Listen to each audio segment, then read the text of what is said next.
नमस्कार मित्रों, गुलचक्र के YouTube चैनल पर एक बार आपका फिर से स्वागत है। मेरा नाम है नवीन कुमार। इंडियन पॉलिटी का क्लास आपके एग्जाम के लिए, पेट के एग्जाम के लिए, लोअर पीसीएस के एग्जाम के लिए, पुलिस के एग्जाम के लिए, आरआरबी के एग्जाम के लिए चल रहा है। आपका कोई भी टॉपिक, कोई भी फैक्ट नहीं छूटेगा। भारत का संवैधानिक विकास पूरी तरह 1773 के रेगुलेटिंग एक्ट से लेकर के 1947 के स्वतंत्र भारत अधिनियम तक कंप्लीट किया जा चुका है। जाकर के उस क्लास को देखेंगे, फिर इस क्लास को देखेंगे, आपको ज्यादा समझ में आएगा। खैर, आज आपका दूसरा टॉपिक स्टार्ट हो रहा है, संविधान सभा, कॉन्स्टिट्यूशन असेंबली। बहुत इंपॉर्टेंट टॉपिक है। यहां से एक एक क्वेश्चन, एक दो क्वेश्चन आपको दिखाई ही देगा। खैर, आते हैं इसके जो है पूरा पोस्टमार्टम करेंगे। एक वीडियो में पूरा संविधान सभा हम लोग क्लियर करेंगे। और समझना जरा, कॉन्सेप्ट टू फैक्ट बात करेंगे। थोड़ा सा आप रटेंगे नहीं, है ना। थोड़ा सा कॉन्सेप्ट पर आधारित जब आप फैक्ट याद रखते हैं तो थोड़ा सा काफी दिन तक याद रहता है। नहीं तो आप रटते हैं, उसको भूल जाते हैं। एक बार आप थोड़ा सा कॉन्सेप्ट पर आधारित फैक्ट याद रख लेंगे तो आपको समस्या नहीं होगी, ठीक है ना। तो आते हैं संविधान सभा। ये जो संविधान सभा है, किस प्रकार की संविधान सभा, काहे की संविधान सभा? तो एक ऐसी सभा जो संविधान का निर्माण करे उसको संविधान सभा कहते हैं। आपको पता होगा कि गांवों में ज्यादातर जो है सभाएं बनाई जाती हैं, है ना। कुछ लोग इकट्ठा होते हैं, सभा का आयोजन होता है। और ये सभा क्या करती है? इस सभा का आयोजन तब होता है जब किसी का कार्य करना हो या कोई निर्माण कार्य करना हो, ठीक है ना, तो सभा बुलाई जाती है, तो उस कार्य को अंजाम दिया जाता है। ऐसे संविधान के निर्माण के लिए, ऐसे किसके निर्माण के लिए? संविधान के निर्माण के लिए एक क्या बुलाई गई थी? सभा बुलाई गई थी। एक क्या बनाई गई थी? सभा बनाई गई थी। और किसके निर्माण के लिए? संविधान पर कार्य करने के लिए या संविधान के निर्माण के लिए। उसी को क्या कहा गया? संविधान सभा कहा गया, ठीक है ना। तो अभी अंग्रेजों का समय है, अभी अंग्रेजों का समय है, अभी औपनिवेशिक शासनकाल है। और इस अंग्रेजों के शासनकाल में संविधान सभा की मांग की जा रही है भारतीयों के द्वारा कि प्रभु मेरे लिए जो है एक संविधान सभा आप दे दीजिए, ताकि यह संविधान सभा जिसमें भारतीय हों और ये भारतीय इस संविधान सभा के माध्यम से अपने सामाजिक, आर्थिक और राजनीतिक और सांस्कृतिक परिस्थितियों के अनुसार अपने संविधान का क्या कर सके? निर्माण कर सके। तो लगातार मांग की जा रही है, डिमांड की जा रही है कॉन्स्टिट्यूशन असेंबली की, संविधान सभा की, भारतीयों के द्वारा। तो क्वेश्चन आपका आएगा कि सबसे पहले संविधान सभा की मांग कहां पर की गई थी, है ना। तो हम जितनी भी मांगे हैं, सारी मांगे जो है देख लेंगे यहां पर कि कब कब, किन किन स्थानों पर और किन की अध्यक्षता में, किन के नेतृत्व में संविधान सभा की मांग हो रही थी। तो एक हेडिंग ऐसे ही आप डालिएगा, संविधान सभा की मांग। तो यहां पर लिख लीजिए संविधान सभा की मांग, ठीक है ना। अब एक काम करिए, संविधान सभा की जो मांग है एक कई जगह आपको दिखाई देगी। एक तो 1922 में महात्मा गांधी जी अपने राष्ट्रीय आंदोलनों के दौरान कर रहे हैं। राष्ट्रीय आंदोलनों के दौरान ये मांग चल रही है संविधान सभा की मांग की, ठीक है ना। ये पहला पॉइंट है। आप ऐसे ही ड्राफ्टिंग करेंगे तो आपको ज्यादा समझ में आएगा, ठीक है ना। फिर उसके बाद जो है 1925 में यहां पर बाबू दिल्ली में एक सर्वदलीय सम्मेलन होता है। कहां पर? दिल्ली में क्या होता है? सर्वदलीय सम्मेलन, सर्वदलीय सम्मेलन होता है। अभी समझना जरा, इस सर्वदलीय सम्मेलन मतलब कि सारे दलों का एक सम्मेलन होता है और इसमें एक बिल प्रस्तुत किया जाता है जिसको हम कहते हैं कॉमनवेल्थ ऑफ इंडिया बिल, ठीक है ना। और इस कॉमनवेल्थ ऑफ इंडिया बिल में भी जो है मांग की गई किसकी? संविधान सभा की। और मजे की बात है कि इसकी सम्मेलन की जो अध्यक्षता की जा रही थी, वो अध्यक्षता किसके द्वारा की जा रही थी? वो महात्मा गांधी जी के द्वारा की जा रही थी। इसको भी आपको याद रखना है। इतनी बातें क्लियर। चलें आगे। अब यहां पर देखना जरा, नेक्स्ट 1928 का दौर आता है। कौन सा दौर आता है? 1928 का दौर। और इस 1928 के दौर में नेहरू रिपोर्ट प्रस्तुत की जाती है। क्या? नेहरू रिपोर्ट प्रस्तुत की जाती है। और इस नेहरू रिपोर्ट में भी जो है संविधान सभा की मांग आपको दिखाई देगी। ये लगातार डिमांड चल रही है। आपको पता होना चाहिए कि कब कब कौन कौन सी डिमांड की गई, किन किन स्थानों पर या किन के द्वारा। फिर उसके बाद पहली बार औपचारिक मांग, यहां पर लिखिए जरा, जहां से आपके क्वेश्चन आए हैं यहां पर लिख लीजिए, पहली बार औपचारिक मांग, औपचारिक औपचारिक मांग, मांग 1934 में एक क्वेश्चन पूछा गया है यहां से, 1934 में यम एन राय के द्वारा की गई थी। और ये जो यम एन राय साहब हैं, ये स्वराज पार्टी के लीडर हैं। किस पार्टी के लीडर हैं बाबू? तो आप बताइएगा, स्वराज पार्टी के लीडर हैं। तो यहां पर आप देखेंगे लगातार किसकी मांग चल रही है भारतीयों के द्वारा? संविधान सभा की मांग चल रही है, ताकि ब्रिटिशर्स हमारे लिए संविधान सभा की मांग को स्वीकार कर लें और ये संविधान सभा किसका निर्माण कर सके? संविधान का क्या कर सके? निर्माण कर सके। ठीक है ना? तो कुछ ऐसी ही ड्राफ्टिंग आप तैयार करिएगा ताकि आपको किसी प्रकार का दुख दर्द और समस्या आपके एग्जाम को लेकर के ना हो। एक काम करिए, जरा क्रोनोलॉजी को आगे बढ़ा लीजिए और यहां पर आप देखेंगे कि हर साल कांग्रेस का नाम सुने हैं ना, कांग्रेस का हर साल अधिवेशन होता है और कांग्रेस के अधिवेशनों में भी जो है संविधान सभा की मांग चल रही है, कांग्रेस के अधिवेशनों में। और ये जो कांग्रेस का अधिवेशन हो रहा है, कौन कौन सा अधिवेशन हुआ था तो वहां पर मांग की गई थी, तो यहां पर आपको लिखना है कांग्रेस का अधिवेशन, ताकि हर चीज आपका क्लियर रहे। कांग्रेस का अधिवेशन, और इस अधिवेशन में भी मांग चल रही है किसकी? संविधान सभा की। तो अगर मैं पूछूं कि साहब कौन से अधिवेशन में मांग हुई थी, तो 3 अधिवेशन आपको याद रखना है। एक अधिवेशन इसका है फैजपुर का अधिवेशन, फैजपुर अधिवेशन। दूसरा अधिवेशन है बाबू कौन सा? तो दूसरा अधिवेशन आपको हरिपुरा अधिवेशन याद रखना है, हरिपुरा अधिवेशन आपको याद रखना है। फिर इसके बाद एक अधिवेशन और है जिसका नाम है त्रिपुरी अधिवेशन। किसका नाम है? त्रिपुरी अधिवेशन। अब एक चीज समझना जरा, ये जो अधिवेशन हो रहे हैं कांग्रेस के, इसमें लगातार डिमांड चल रही है, मांग चल रही है। ठीक है ना? इसमें लगातार क्या चल रही है? मांग चल रही है। अब एक चीज समझिए कि ये जो फैजपुर अधिवेशन है ये कब हुआ, तो आपने बताना है कि 1937 में हुआ था। हरिपुरा अधिवेशन कब हुआ? 1938 में हुआ था। ठीक है ना? और फिर जो ये त्रिपुरी अधिवेशन है ये कब हुआ? 1939 में हुआ। इतनी बातें क्लियर? यहां तक किसी प्रकार की समस्या नहीं है। अब अगर आपसे पूछे कि फैजपुर अधिवेशन की अध्यक्षता कौन किया था, तो यहां पर जो अध्यक्ष थे वो जवाहरलाल नेहरू साहब थे। कौन थे? जवाहरलाल नेहरू साहब थे। हरिपुरा अधिवेशन की अध्यक्षता किसने किया था, तो यहां पर अध्यक्ष आप लिख लीजिए सुभाष चंद्र बोस थे। एक क्वेश्चन आपसे पूछा जाएगा कि हरिपुरा अधिवेशन के अध्यक्ष कौन थे। ठीक है ना? फिर उसके बाद त्रिपुरी अधिवेशन की प्रारंभ में अध्यक्षता सुभाष बाबू करते हैं, सुभाष चंद्र बोस करते हैं। कौन करते हैं? सुभाष चंद्र बोस। प्रारंभ में, यहां पर लिख लीजिए, प्रारंभ में अध्यक्षता कौन करते हैं? सुभाष चंद्र बोस। लेकिन बाद में अध्यक्षता कौन करते हैं, तो ये राजेंद्र प्रसाद साहब करते हैं, राजेंद्र प्रसाद साहब करते हैं। ये आपको ध्यान में रखना है। ठीक है ना?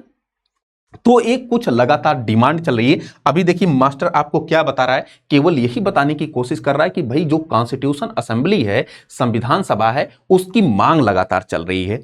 और ये जो मांग चल रही है इसको ब्रिटिशर्स यहां तक अभी स्वीकार नहीं किए हैं। ब्रिटिशर्स भाई वो शोषणकारी सत्ता जो है उनकी थी, अभी वो मांग स्वीकार नहीं किए हैं। लेकिन मजे की बात है कि देखिए आपका जो क्वेश्चन आया हुआ है ना, यहां से क्वेश्चन आया हुआ है। पहली बार औपचारिक रूप से मांग को किसने किया, तो वो यम एन राय साहब ने किया था, स्वराज पार्टी के लीडर थे। कब किया था इन्होंने? 1934 में। इसको आप 3 स्टार कर लीजिए। क्या कर लीजिए? 3 स्टार कर लीजिए, बहुत इंपॉर्टेंट है। ठीक है ना? फिर उसके बाद ये जो अधिवेशन है कांग्रेस के, इस कांग्रेस के अधिवेशनों के बारे में क्वेश्चन पूछा जाता है कि ये 1937 में हुआ था फैजपुर अधिवेशन, अध्यक्षता कौन किया था? जवाहरलाल नेहरू। फिर उसके बाद हरिपुरा अधिवेशन है, अध्यक्षता कौन कर रहा है? सुभाष चंद्र बोस। फिर उसके बाद त्रिपुरी अधिवेशन, अध्यक्षता कौन कर रहे हैं? प्रारंभ में सुभाष चंद्र बोस कर रहे हैं, बाद में जो है राजेंद्र प्रसाद इसकी अध्यक्षता कर रहे हैं। ठीक है ना? कब हुआ? 1939 में। तो 1939 1922 से लेकर के 1939 तक लगातार संविधान की मांग चल रही है। अब एक काम करना जरा, अब अंग्रेजों के द्वारा अंग्रेजों का दिल पिघला। दिल क्या पिघला कि ससुरा ऐसी परिस्थिति आई कि उनको संविधान सभा की ये जो मांग चल रही थी उसको स्वीकार करना पड़ा। ठीक है ना? तो यहां पर लिखिए जरा, पहली बार अंग्रेजों द्वारा अगस्त प्रस्ताव में संविधान सभा की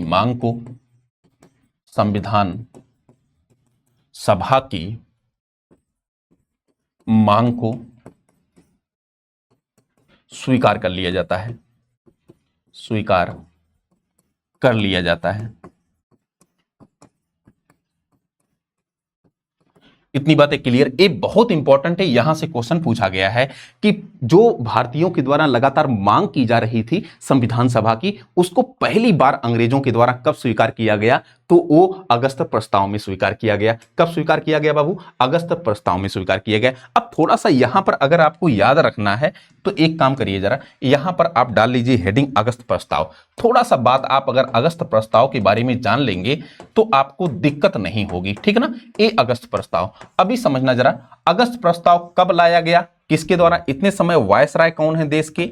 देश की जो वायसराय हैं इतने समय वो कौन है? लॉर्ड लिनलिथगो हैं। कौन बाबू? लॉर्ड लिनलिथगो, लॉर्ड लिनलिथगो हैं, ठीक है ना। अब इन्हीं के द्वारा, मतलब कि भारत के वायसराय के द्वारा एक प्रस्ताव जारी किया जाता है। एक प्रस्ताव जारी किया जाता है। कब जारी किया जाता है? 8 अगस्त 1940 को। और ये जो प्रस्ताव था, इसी प्रस्ताव को हमने क्या कहा? अगस्त प्रस्ताव कहा, ठीक है ना। और इसी अगस्त प्रस्ताव में पहला मर्तबा ऐसा है, फर्स्ट टाइम ऐसा है कि इसमें जो है मांग को क्या कर लिया गया? स्वीकार कर लिया गया। जो मांग की जा रही थी संविधान सभा की, ठीक है ना, संविधान सभा की, इस मांग को क्या कर लिया जाता है? स्वीकार कर लिया जाता है। इतनी बातें क्लियर, यहां तक किसी प्रकार की समस्या नहीं ना। अच्छा, स्वीकार क्यों किया जाता है समझिएगा जरा। यहां पर अगर आप देखेंगे 1939 से 1944-45 तक आपको द्वितीय विश्व युद्ध दिखाई पड़ेगा। क्या? द्वितीय विश्व युद्ध, सेकेंड वर्ल्ड वॉर दिखाई पड़ेगा। सेकेंड वर्ल्ड वॉर दिखाई पड़ेगा। और यहां पर सेकेंड वर्ल्ड वॉर में ये स्थिति थी कि ब्रिटेन की स्थिति काफी कमजोर हो गई थी और ब्रिटेन को जरूरत थी भारतीय सैनिकों की। इसलिए इन्होंने एक समझौतावादी दृष्टिकोण अपनाया। लॉर्ड लिनलिथगो अंग्रेज बहुत चालाक थे, इन्होंने एक समझौतावादी दृष्टिकोण अपनाया और क्या किया कि जो मांग चल रही थी उस मांग को स्वीकार कर लिया गया। किसमें? अगस्त प्रस्ताव में, ठीक है ना। अब एक काम करना जरा, इसके बाद जैसे आपको क्रोनोलॉजी, मतलब कि समय समय पर कौन कौन सी चीजें हुई क्रमबद्धता तरीके से, वो आपको याद रखना है। थोड़ा सा आगे जब आप बढ़ेंगे तो आपको एक घटना और आगे चल के दिखाई देगी। इसके बाद 1940 के बाद आपको एक हेडिंग डालना है, छोटी सी हेडिंग, जिसको हम कहते हैं क्रिप्स मिशन। क्या कहते हैं बाबू? क्रिप्स मिशन कहते हैं, है ना। और एक क्रिप्स मिशन के बारे में थोड़ा सा अगर आप पढ़ लेंगे, एक कब लाया गया था? तो ये 1942 में भारत आया था। ये आपको डेट ही पता होना चाहिए, ठीक है ना। तो थोड़ा सा समझना, एक कब आया, कब आया, यहां पर एक बार और लिख लीजिए, कब ए आया। तो आपने बताना है कि साहब ए जो है 22 मार्च, ए 22 मार्च 1942 को भारत आया था। कब आया था? 22 मार्च 1942 को भारत आया था। अब एक चीज समझना जरा, एक किसके नेतृत्व में आया? किसके नेतृत्व में? तो यह जो है sir Stafford Cripps, sir Stafford Cripps के नेतृत्व में, क्रिप्स के नेतृत्व में ये भारत आता है, ठीक है ना, ये भारत आता है मिशन। अभी एक चीज समझना जरा, इसमें प्रावधान किया गया कि जो सेकेंड वर्ल्ड वॉर चल रहा है, द्वितीय विश्व युद्ध चल रहा है, इसमें कहा गया कि द्वितीय विश्व युद्ध के बाद, द्वितीय विश्व युद्ध के बाद संविधान सभा का क्या किया जाएगा? गठन किया जाएगा, है ना। तो यहां पर लिख लेना जरा, द्वितीय विश्व युद्ध के बाद, द्वितीय विश्व युद्ध के बाद संविधान सभा का गठन किया जाएगा। मतलब इसकी घोषणा की गई कि संविधान सभा की घोषणा, यहां पर लिख लीजिए घोषणा, संविधान सभा की घोषणा की गई। द्वितीय विश्व युद्ध के बाद संविधान सभा की घोषणा की जाएगी और कहा गया कि ये जो संविधान सभा होगी, एकदम ध्यान से सुनिएगा, ये जो संविधान सभा होगी, ये दो लोगों, इसमें दो लोग शामिल होंगे। दो लोग मतलब कि दो जगह से, एक तो ब्रिटिश प्रांत से लोग शामिल होंगे, ब्रिटिश प्रांत से लोग शामिल होंगे, और दूसरा देसी रियासतों से लोग शामिल होंगे, देसी रियासतों से लोग शामिल होंगे, ठीक है ना।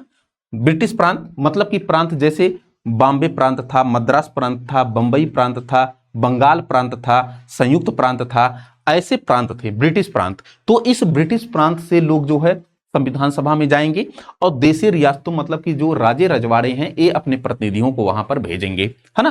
तो इनसे क्या बनेगी, संविधान सभा बनेगी और यही संविधान सभा क्या करेगी, भारत के सामाजिक आर्थिक राजनीतिक और सांस्कृतिक परिस्थितियों के अनुसार ये क्या करेगी, संविधान का निर्माण करेगी। क्या करेगी बाबू, संविधान का निर्माण करेगी। अभी एक चीज समझना जरा, यहां पर एक क्रोनोलॉजी और लेकर के आइए। एक क्या कर रहे हैं, एक कह रहे हैं कि द्वितीय विश्व युद्ध के बाद क्रिप्स मिशन में ये सब क्वेश्चन पूछा गया है। कब आया, 22 मार्च 1942 को। किसके नेतृत्व में आया, सर स्टफर्ड क्रिप्स के नेतृत्व में आया। कहा गया कि द्वितीय विश्व युद्ध के बाद संविधान सभा के द्वारा संविधान का निर्माण किया जाएगा और इस संविधान सभा में जो है ब्रिटिश प्रांत और देशी रियासतों के प्रतिनिधि शामिल होंगे। और मजे की बात है कि इसमें कहा गया कि भाई ये प्रांत और देशी रियासत जिस संविधान का क्या करेंगी, निर्माण करेंगी, उस संविधान को, एकदम ध्यान सुनिएगा, इस संविधान को प्रांत और देशी रियासत, प्रांत और देशी रियासत, इनके लिए विकल्प दिया गया। देशी रियासतों, देशी, ऐसे कर लीजिए, देशी रियासत, ठीक है ना। अब इनको कहा गया कि अगर आप इस संविधान को, ये जो संविधान है, ठीक है ना, इस संविधान को यहां पर लिख लीजिए। ये जो संविधान है किसके द्वारा निर्माण किया जा रहा है, इस संविधान सभा के द्वारा। कहा गया कि इस संविधान को चाहें तो प्रांत स्वीकार कर सकते हैं या फिर क्या कर सकते हैं, अस्वीकार कर सकते हैं, ये इनके ऊपर डिपेंड करता है। ऐसे ही देशी रियासतों को भी विकल्प दिया गया कि यह चाहें तो स्वीकार कर सकते हैं या फिर चाहें तो क्या कर सकते हैं, अस्वीकार कर सकते हैं। ये विकल्प देशी रियासतों के लिए भी दिया गया। अब समझना जरा, अगर कोई व्यक्ति, अगर कोई जो है प्रांत, अगर कोई प्रांत संविधान को स्वीकार करता है तो ठीक है, अस्वीकार करता है तो वो अपना अलग से संविधान का निर्माण कर सकता है, अलग से संविधान निर्माण कर सकता है। ये आपको ध्यान में रखना है ना। ये प्रावधान किया कि अगर कोई अस्वीकार करता है, चाहे वो प्रांत हो या फिर देशी रियासत हो, वो अपना अलग से संविधान का निर्माण कर सकता है। तो यहां पर भाई अगर किसी जो है प्रांत और किसी देशी रियासत का अपना संविधान होगा तो वो खुद में अपना एक क्या होगा, देश होगा। भाई उसका जो शासन प्रशासन है उस संविधान से संचालित होगा। तो क्या भारत के संविधान से वो संचालित होगा, नहीं होगा। ये तो महज बांटो और राज्य करो की नीति खेली जा रही है, बांटो और राज करो की नीति, है ना। ये जो है, इसीलिए जो है कांग्रेस ने इसको मना कर दिया, मुस्लिम लीग ने मना कर लिया, सारे लोगों ने क्रिप्स मिशन का बहिष्कार कर दिया। तो आपको याद क्या करना है, आपको यह याद करना है कि क्रिप्स मिशन कब आया था, 22 मार्च 1942 को आया था। किसके नेतृत्व में आया था, सर स्टफर्ड क्रिप्स के नेतृत्व में। और इसमें कहा गया कि जो संविधान सभा है यह क्या द्वितीय विश्व युद्ध के पश्चात इसकी जो है घोषणा की जाएगी और इसमें ब्रिटिश प्रांत और देशी रियासतों के प्रतिनिधि शामिल होंगे। और ये जो संविधान का निर्माण करेगी ये संविधान सभा, उसको प्रांत चाहें तो स्वीकार कर सकते हैं या तो अस्वीकार कर सकते हैं, देशी रियासतें चाहें तो स्वीकार कर सकती हैं या तो अस्वीकार कर सकती हैं। स्वीकार करती हैं तो ठीक है, अस्वीकार करती हैं तो वो अलग से अपना संविधान का निर्माण कर सकती हैं। ये पूरा हमने सिनेरियो क्या बताया आपको, क्रिप्स मिशन का बताया। और थोड़ा सा कम करिए, आगे आइए। और आगे जब आप आएंगे तो फिर आपको कुछ ना कुछ चीजें दिखाई पड़ेंगी। क्या चीजें दिखाई पड़ेंगी, इसके बाद आपको दिखाई पड़ेगा बेबल योजना, ठीक है ना। एक एक स्टेप ला करके हम आपको बताने की कोशिश कर रहे हैं बाबू, ताकि आपकी क्रोनोलॉजी ना टूटे, ठीक है ना। वेबल योजना, और ये जो बेबल योजना है ये कब लाई गई थी, तो वेबल योजना भारत के वायसराय थे लॉर्ड वेबल, ठीक ना। भारत के वायसराय, वायसराय, वायसराय कौन थे, लॉर्ड वेबल, लॉर्ड वेबल। और लॉर्ड वेबल के द्वारा भारतीय समस्याओं पर एक योजना प्रस्तुत की गई जिसको हमने क्या कहा, वेबल योजना कहा। क्या कहा, वेबल योजना कहा। इतनी बातें क्लियर। अब समझना जरा, ये जो वेबल योजना कब प्रस्तुत की गई थी, तो ये 14 जून, सॉरी 14 जून या 25, हाँ 14 जून, ठीक है ना, 14 जून 1944 को पेश की, सॉरी 14 जून 1945 को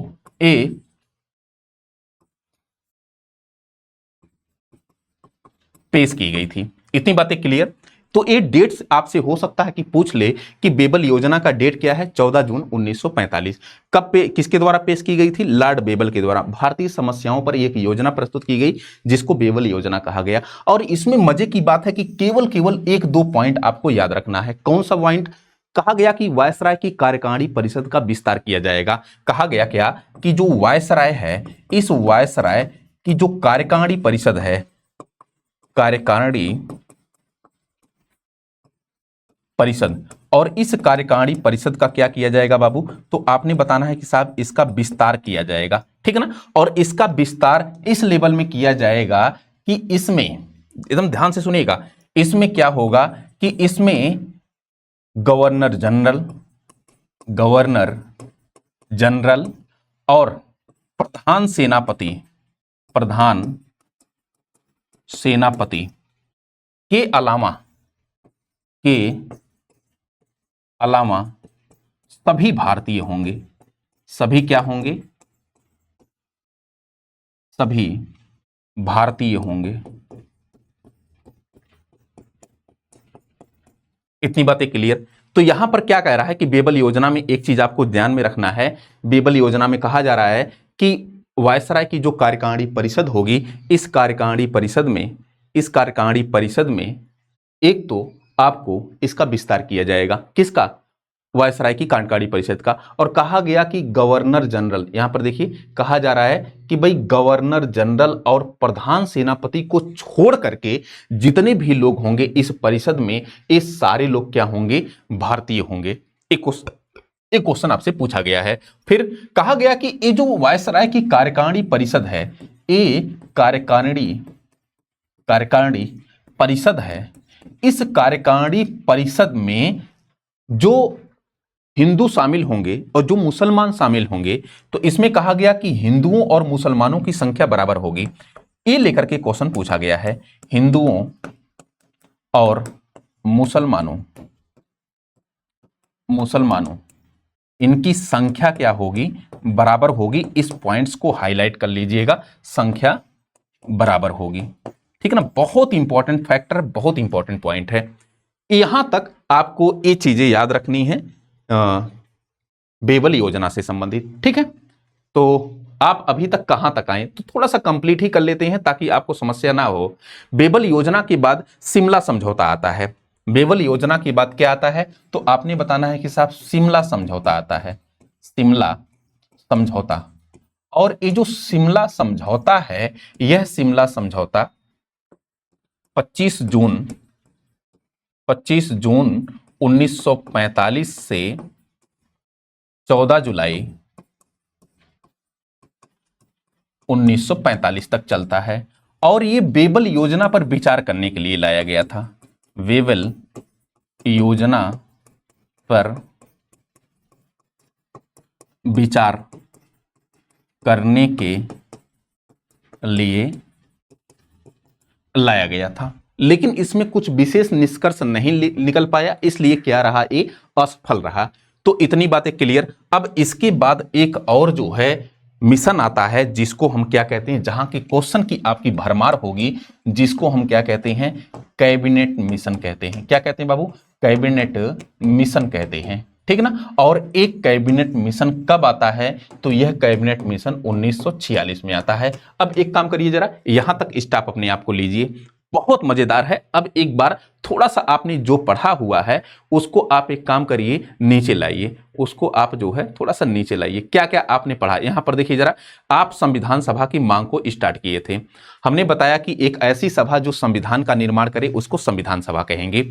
अब इसकी मांग हो रही है 1922 में गांधी के द्वारा, 1925 में दिल्ली में सर्वदलीय सम्मेलन, 1928 में नेहरू प्रस्ताव, नेहरू रिपोर्ट, 1934 में एम.एन. राय के द्वारा की जाती है। फिर उसके बाद कांग्रेस के अधिवेशन, जिसमें जो है फैजपुर अधिवेशन होता है, हरिपुरा अधिवेशन होता है, त्रिपुरी अधिवेशन होता है, इसकी अध्यक्षता अलग अलग पर्सनालिटी के द्वारा की जाती है। इसमें मांग चल रही है और पहली बार अंग्रेजों के द्वारा अगस्त प्रस्ताव में इस मांग को क्या कर लिया जाता है? स्वीकार कर लिया जाता है। फिर उसके बाद अगर आप देखेंगे तो यहां पर अगस्त प्रस्ताव जो लॉर्ड लिनलिथगो के द्वारा जारी किया गया था, कब जारी किया गया था? 8 अगस्त 1940 को जारी किया गया था, है ना। पहली बार इसमें अंग्रेजों के द्वारा इस मांग को स्वीकार कर लिया जाता है। फिर उसके बाद आता है क्रिप्स मिशन, और क्रिप्स मिशन एक कब आता है? 22 मार्च 1942 को आता है।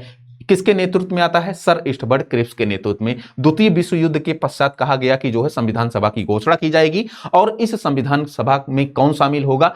तो ब्रिटिश प्रांत और देशी रियासतों के प्रतिनिधि शामिल होंगे, और ये जिस संविधान का निर्माण करेंगे उस संविधान को, ध्यान से सुनिएगा, ये कहा जा रहा है कि संविधान सभा जिस संविधान का निर्माण करेगी उस संविधान को प्रांत चाहे तो स्वीकार कर सकते हैं या तो अस्वीकार कर सकते हैं। ऐसे ही देशी रियासतों को कहा गया तो ये चाहे स्वीकार कर सकती हैं या तो अस्वीकार कर सकती हैं। अगर अस्वीकार करती हैं तो इनको अलग अपना संविधान निर्माण का अधिकार दिया जाएगा। तो ये बांटो और राज्य करो की नीतियों पर आधारित था कुल मिला जुला करके। फिर मास्टर ने आपको बताया कि वेबल योजना, और वेबल योजना भारत के वायसराय थे लॉर्ड वेबल, उनके द्वारा एक योजना प्रस्तुत की गई जिसको वेबल योजना कहा गया 14 जून 1945 को। फिर अब इसमें 2-3 पॉइंट आपको याद रखना है। पहला कि वायसराय की कार्यकारिणी परिषद का विस्तार किया गया, और इसमें गवर्नर जनरल और प्रधान सेनापति को छोड़ करके सारे लोग कौन होंगे? अब भारतीय होंगे। और मजे की बात है कि ये जो भारतीय होंगे उसमें हिंदुओं और मुसलमानों की संख्या का कहा गया बराबर होगी। ये यहां से क्वेश्चन पूछा गया है, यहां दोनों जहां से क्वेश्चन,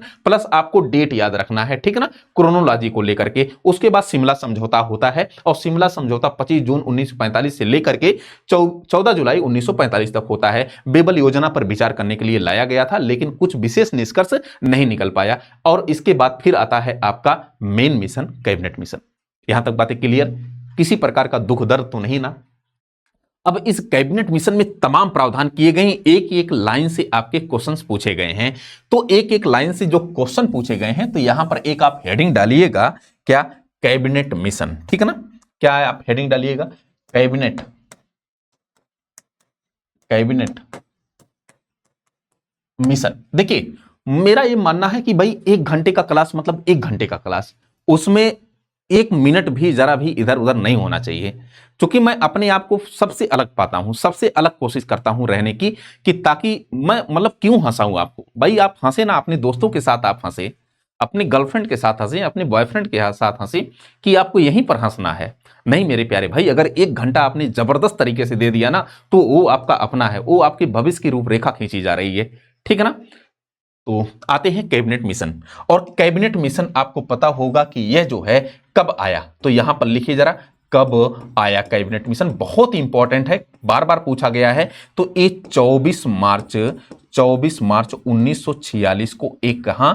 भारत आता है। ये डेट बहुत बार पूछा गया है, 24 मार्च 1946। फिर उसके बाद आना जरा, यहां पर किसकी अध्यक्षता में, इसके अध्यक्ष कौन थे? तो इसके अध्यक्ष कौन थे? लॉर्ड पैथिक लॉरेंस थे। कौन थे बाबू? Lord Pethick Lawrence, Pethick Lawrence. Lawrence Bishnoi नहीं थे, लॉर्ड पैथिक लॉरेंस इसके क्या थे? अध्यक्ष थे। अन्य सदस्य कौन से थे? तो अन्य सदस्य में आप लिखिएगा, यहां से भी क्वेश्चन पूछा गया कि इसके सदस्य कौन से लोग थे। तो इसके सदस्य 2 लोग थे, मतलब कि ये तो अध्यक्ष टोटल 3 लोग थे, तो एक तो अध्यक्ष हो जाएगा, 2 अन्य सदस्य थे। तो एक थे sir Stafford Cripps, sir Stafford Cripps. ये वही सर स्टफोर्ड क्रिप्स हैं जो क्रिप्स मिशन के समय जो है इनके नेतृत्व में भारत आया था। फिर उसके बाद जो है एवी अलेक्जेंडर, एवी अलेक्जेंडर का नाम लिखिए, बहुत इंपॉर्टेंट नाम है, एबी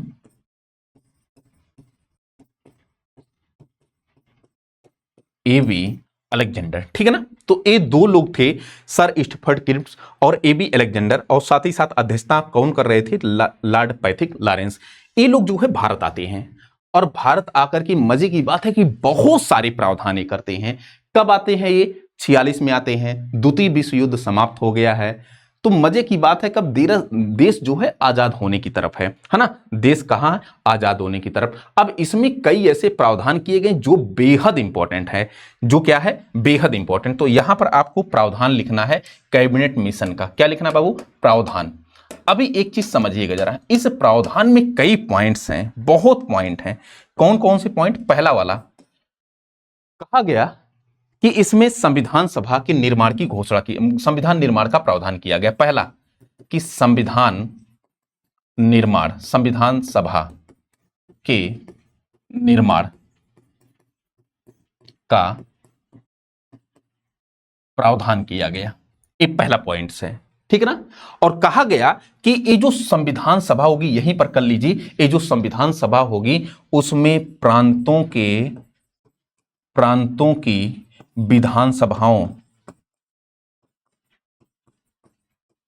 विधानसभाओं के प्रतिनिधियों द्वारा चुनाव होगा। मतलब समझ रहे हैं आप, ये जो संविधान सभा है, इस संविधान सभा में मास्टर ने पहले बताया था कि इसमें कुछ लोग होंगे और इनका जो चुनाव होगा, ये जो संविधान सभा के लिए निर्माण के लिए संविधान सभा, तो संविधान सभा में कुछ लोग, और इनका चुनाव कैसे हो रहा है? इनका चुनाव हो रहा है बाबू, ये प्रांतों की जो विधानसभाएं हैं उन विधानसभाओं के सदस्यों के द्वारा इनका क्या किया जा रहा है? चुनाव। आम जनता के द्वारा इनका चुनाव नहीं किया जा रहा है, एक प्रांतों की विधानसभाओं के द्वारा। एक कहां पर प्रावधान किया गया? कैबिनेट मिशन में एक प्रावधान किया गया है, ठीक ना। फिर इसके बाद समझना जरा, प्रांतों की विधानसभाओं के सदस्यों के द्वारा, प्रतिनिधियों के द्वारा चुनाव, और उसके बाद कहा गया कि देसी रियासतों के प्रमुख, देसी रियासतों के प्रमुख मतलब कि जो राजे महाराजे हैं, ये प्रमुख मतलब कि देसी रियासतों के राजे महाराजे ये अपने प्रतिनिधियों को मनोनीत करेंगे, प्रतिनिधियों को मनोनीत करेंगे कहां पर? संविधान सभा में, ठीक है ना। तो दो प्रकार से जो है संविधान सभा के सदस्यों का जो है चयन किया गया, एक तो जो है मनोनयन के माध्यम से भेजा गया और दूसरा जो है प्रांतों की विधानसभाओं के प्रतिनिधियों। तो क्या आप बताएंगे कि यहां पर जो चुनाव हो रहा है संविधान सभा का, ये चुनाव क्या जनता कर रही है या फिर जो है जनता के अलावा कोई दूसरे लोग कर रहे हैं? तो जहां पर जनता चुनाव करती है, जहां पर जो है वयस्क मताधिकार पर आधारित चुनाव होता है, उसको क्या कहते हैं? उसको हम प्रत्यक्ष चुनाव कहते हैं। जहां पर जनता इन्वॉल्व नहीं होती है उसको हम अप्रत्यक्ष चुनाव कहते हैं। तो क्वेश्चन पूछा गया कि ये जो संविधान सभा का चुनाव था ये कैसा चुनाव था? तो ये एक प्रकार का था अवयस्क चुनाव। क्या था? अप्रत्यक्ष चुनाव। लिख लीजिए पहले, अप्रत्यक्ष चुनाव था, ठीक है ना। कैसा चुनाव था? अप्रत्यक्ष चुनाव, पहला पॉइंट। दूसरा, यह वयस्क मताधिकार पर आधारित चुनाव नहीं था। यहां पर लिखिए जरा, यह है वयस्क मताधिकार पर आधारित चुनाव नहीं था। वयस्क मताधिकार पर आधारित चुनाव कब होता? जब ये प्रत्यक्ष चुनाव होता, जब जनता के द्वारा इस चुनाव को आयोजित किया जाता, जनता मतलब इसमें पार्टिसिपेट करती। ये आपका दूसरा पॉइंट, या आप पहला पॉइंट ले लीजिए और इतनी सारी बातें आप यहां पर कर लीजिएगा। चलें आगे। अब यहां पर देखिए, संविधान सभा का आपने जो है निर्माण देख लिया और संविधान सभा में चुनाव आपने देख लिया। अब एक काम करना जरा, दूसरा पॉइंट्स आप आइए और दूसरा पॉइंट में आप क्या लिखेंगे? दूसरे पॉइंट में आपको लिखना है कि भाई ये जो संविधान सभा है, इस संविधान सभा में कुल सदस्यों की संख्या लिखना जरा। कुल संविधान सभा के सदस्यों की संख्या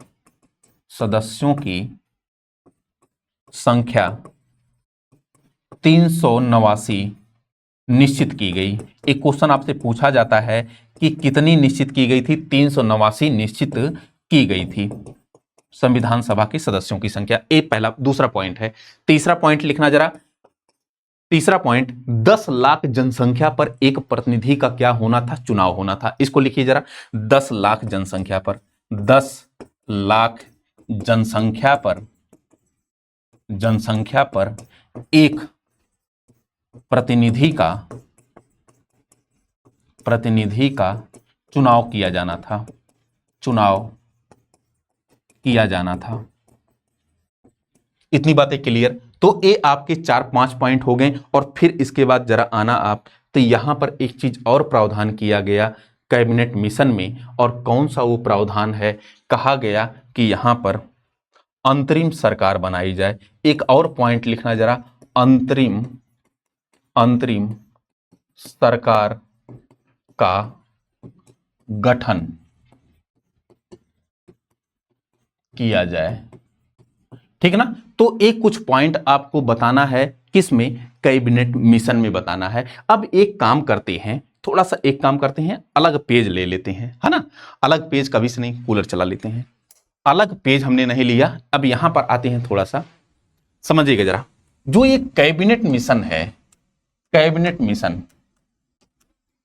इस कैबिनेट मिशन के द्वारा एक चीज आप देखे होंगे कि सदस्यों की जो संख्या है, इस सदस्यों की संख्या कितनी निश्चित की गई है?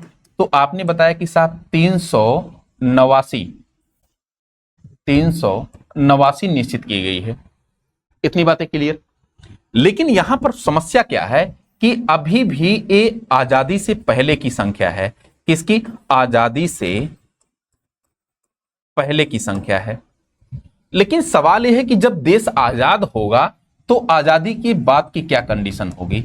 आजादी के बाद तो आपको सब कुछ याद रखना है। अभी एक चीज समझना, ये जो 389 सदस्यों की संख्या निश्चित की गई है, इस 389 सदस्यों की संख्या को थोड़ा सा पोस्टमार्टम करते हैं, ठीक है ना। अभी इसको रहने दीजिए, अभी इसको रहने दीजिए, बस आजादी से पहले की बात जानिए कि 389 सदस्यों की संख्या, और 389 सदस्यों की संख्या में कहा गया कि 296, एकदम ध्यान सुनिएगा, 296, और इधर कर लीजिए 293। कितना? 93। 296 और 93 करेंगे आप तो 389 सदस्यों की संख्या आपको मिल जाएगी। अब ये 296 में 292 और प्लस कितना आप कर लेंगे बाबू? आप 4 कर लेंगे, ठीक है ना। तो ये जो 292 है, ये ब्रिटिश प्रांतों से निर्वाचित होने थे।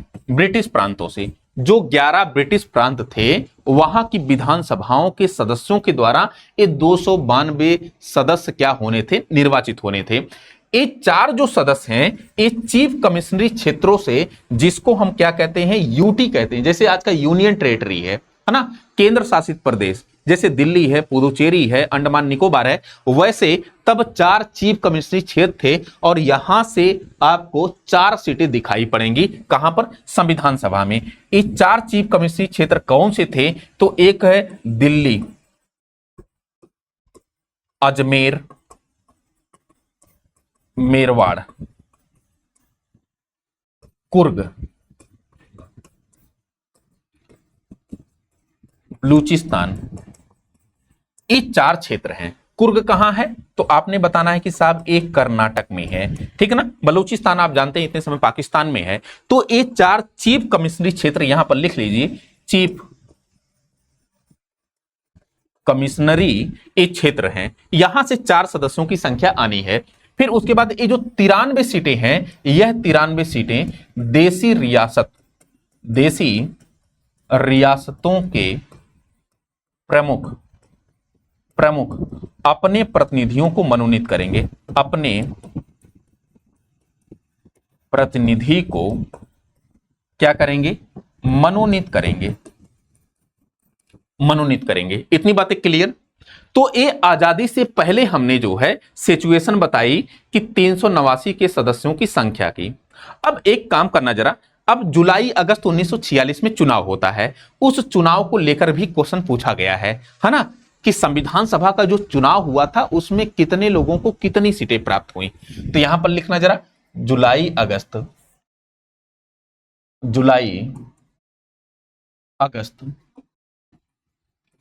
1946 यहां पर चुनाव आयोजित होता है, और चुनाव कितनी सीटों का हो रहा है? 389 सीटों का।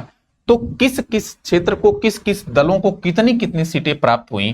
तो एक तो आप कांग्रेस का नाम लिखिए, दूसरा आप मुस्लिम लीग का नाम सुनिए। यहां से हो सकता है कि क्वेश्चन पूछे, क्वेश्चन चूंकि पूछा गया है कई एग्जाम में। तो एक तो कांग्रेस है, मुस्लिम लीग है, और यहां पर देसी रियासत भी मिल जाएगी आपको, देसी रियासतें, और इसके अलावा अन्य छोटे दल,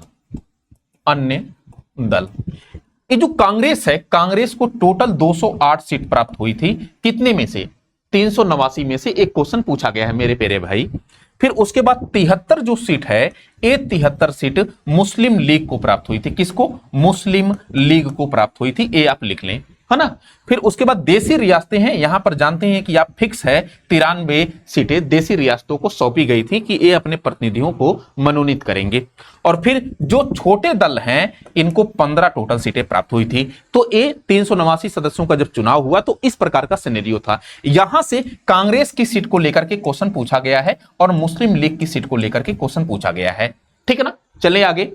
अब एक काम करना जरा, ये तो आजादी से पहले के सिचुएशन हुआ और थोड़ा सा अगर आप आजादी के बाद की सिचुएशन करेंगे तो आपको कुछ चीजें अलग दिखाई पड़ेंगी। आजादी के बाद मतलब कि क्या है कि भाई देश का विभाजन होगा तो इंडिया और पाकिस्तान के रूप में होगा। पूर्वी पाकिस्तान और पश्चिमी पाकिस्तान, जो आज का बांग्लादेश है, ये भी पाकिस्तान ही था। इसको हम पूर्वी पाकिस्तान कहते थे और एक पश्चिमी पाकिस्तान था जो इतने समय बना हुआ है। तो भाई भारत बीच में, तो भारत के लिए अब सीटों की संख्या कम हो जाएगी ना। पहले दोनों तीनों को मिला करके सीटों की संख्या कितनी थी? 389। समझिएगा जरा, ये अपना प्यारा सा भारत और इस प्यारे से भारत में इधर पाकिस्तान और इधर आपको बांग्लादेश। अब ये पूरा अगर हम मिलाएंगे तब सीटों की संख्या कितनी हो रही है? 389। अगर मैं कहूं कि ये ससुरा अपना आजाद हो जा रहे हैं, ये क्या हो रहे हैं? आजाद हो जा रहे हैं और केवल केवल अपना प्यारा सा क्या बच रहा है? ये भारत बच रहा है। और इस भारत के लिए तो सीटों की संख्या क्या हो जाएगी? कम हो जाएगी। तो यहां पर लिखना जरा, आजादी के बाद, आजादी के बाद। और आजादी के बाद इस सीटों की संख्या कितनी हो गई? ये 299 हो गई। कितनी हो गई बाबू? 299। अभी समझना जरा, इन 299 में से 229 सीटें ये प्रांतों से लानी थी। कहां से? प्रांतों से। और 70 सीट ये जो है देसी रियासतों से आनी है। अब देसी रियासतों से आनी है। इतनी बातें क्लियर? यहां तक किसी प्रकार की समस्या नहीं ना। चलें आगे। तो आपको आजादी से पहले की सिचुएशन हमने बता दिया और आजादी से बाद की सिचुएशन बता दिया। अब एक यहां पर थोड़ा सा मैटर फंसता है, यहां पर मैटर फंसता है बी आर अंबेडकर साहब का। बी आर अंबेडकर साहब, पहले समझिए जरा, अंबेडकर का जो चुनाव हुआ था 389 सदस्यों की संख्या में हुआ था, लेकिन समस्या क्या है कि इनका चुनाव बांग्लादेश से हो गया था। इनका चुनाव कहां से हो गया था? बांग्लादेश से। तो जब देश का विभाजन होता है, मतलब कि 15 अगस्त 1947 का जब दौर आता है, 15 अगस्त 1947 और 15 अगस्त 1947 को दोनों देश अलग हो गए। अब उस सिचुएशन में तो ये बांग्लादेश में हिस्सा चला गया, बांग्लादेश से चुनाव लड़े थे, बांग्लादेश से जो है वो चुन करके आए थे 389 सदस्यों की संख्या में। अब तो बांग्लादेश में रहेंगे नहीं, वो भारत के लिए संविधान सभा में शामिल होंगे। तो समझिएगा जरा, एक हेडिंग डालिए, अंबेडकर का चुनाव, अंबेडकर का चुनाव। अब अंबेडकर का चुनाव थोड़ा सा यहां पर सिनेरियो अगर आप देखें तो ये आपको सिनेरियो दिखाई पड़ेगा, इधर इधर दिखाई पड़ेगा। यहां पर देखिए जरा, यहां पर है बॉम्बे, यहां पर है बांग्लादेश। एकदम ध्यान से सुनिएगा, ठीक है ना। तो बॉम्बे यहां पर लिख लीजिए भैया, यहां पर क्या है? बॉम्बे है। अब बॉम्बे से ये पहली बार चुनाव लड़ते हैं, पहली बार संविधान सभा के लिए चुनाव लड़ते हैं, लेकिन इनको कांग्रेस के द्वारा ही हार का सामना करना पड़ता है। कांग्रेस के द्वारा हार का सामना करना पड़ता है, ठीक है ना। किनको? अंबेडकर साहब को। अंबेडकर साहब कांग्रेस के द्वारा हार के जाते हैं बेचारे। फिर इनको मुस्लिम लीग की सहायता से, यहां पर बंगाल है और बंगाल का एक क्षेत्र है जयसुर कुलना, जयसुर कुलना का क्षेत्र, और जयसुर कुलना के क्षेत्र से फिर मुस्लिम लीग की सहायता से, लीग की सहायता से और लीग के एक फेवर के व्यक्ति हैं जोगेंद्र नाथ मंडल, जोगेंद्र नाथ मंडल। इन जोगेंद्र नाथ मंडल के सहयोग से अंबेडकर साहब को जयसुर कुलना से चुनाव में आयोजित किया गया, चुनाव लड़वाया गया। चुनाव लड़ते हैं कौन? बी आर अंबेडकर साहब। तो यहां पर जयसुर कुलना वाले क्षेत्र से वो जीत करके कहां पर पार्टिसिपेट करते हैं? एक 389 सदस्यों की संख्या में। कहां पर? 389 सदस्यों की संख्या में जयसुर कुलना, जो कि बांग्लादेश का हिस्सा, यहां से वो प्रवेश करते हैं। लेकिन समस्या तब आती है जब 15 अगस्त 1947 का दौर आता है। तो ये वाला जो क्षेत्रवा है ये पूर्वी पाकिस्तान में चला गया। किस में चला गया? पूर्वी पाकिस्तान में चला गया। और इनको किसका संविधान का निर्माण करना है? भारत के संविधान का निर्माण करना है। और फिर क्या होता है थोड़ा समझिए, फिर उसके बाद जो कंडीशंस आती है, इसके बाद ये होता है कि फिर एक काम करते हैं कि ए बंबई ले लेते हैं, बॉम्बे और बॉम्बे, ठीक है ना। तो बॉम्बे के इतने समय जो है पीएम कौन है,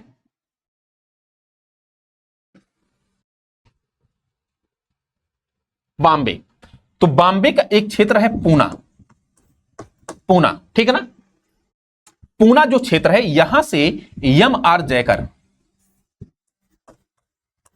एम आर जयकर ये चुनाव जीत करके आए थे, एम आर जयकर। अब क्या किया जाता है कि जो राजेंद्र प्रसाद हैं संविधान सभा के अध्यक्ष, उनके द्वारा एम आर जयकर को क्या दिलाया जाता है, इस्तीफा दिलवाया जाता है ना। और जब इस्तीफा दिलवाया जाता है तो पूना क्षेत्र से फिर क्या होता है, उपचुनाव होता है। पूना क्षेत्र से क्या होता है, उपचुनाव। और फिर इसी उपचुनाव के माध्यम से B R Ambedkar, B R Ambedkar साहब कहां पर आते हैं, 299 सदस्यों की संख्या में आते हैं, जो कि आजादी के बाद की कंडीशन है। तो अगर आपसे क्वेश्चन पूछे कि अंबेडकर का चुनाव कहां से हुआ था, तो आप बताओगे कि ये पूना से। पहले कहां से, प्रारंभिक रूप से अगर क्वेश्चन के नेचर पर डिपेंड करता है तो आप बताओगे बांग्लादेश से हुआ था, जैसुर खुलना वाले क्षेत्र से, ठीक है ना। तो इतनी बातें क्लियर, किसी प्रकार का दुख दर्द तो नहीं। अब एक काम करते हैं हम लोग, थोड़ा सा संविधान सभा की कार्रवाइयां, क्या लेते हैं, संविधान सभा की कार्रवाइयां। या तो एक काम करिए, जरा यहां तक रहने दीजिए, काफी लंबा नहीं तो वीडियो हो जाएगा, बहुत लंबा हो जाएगा। मिलते हैं, काफी लंबा टाइम हो गया, ठीक है ना। तो संविधान सभा की कार्रवाइयां कल कर लेते हैं। तो आपने मुझे सुना, उसके लिए तहे दिल से आपका शुक्रिया। मेरे प्यारे बाबू, आप नोट जरूर बनाइएगा, एक भी क्वेश्चन आपका छूटेगा नहीं। मिलते हैं कल, थैंक यू सो मच, शुक्रिया।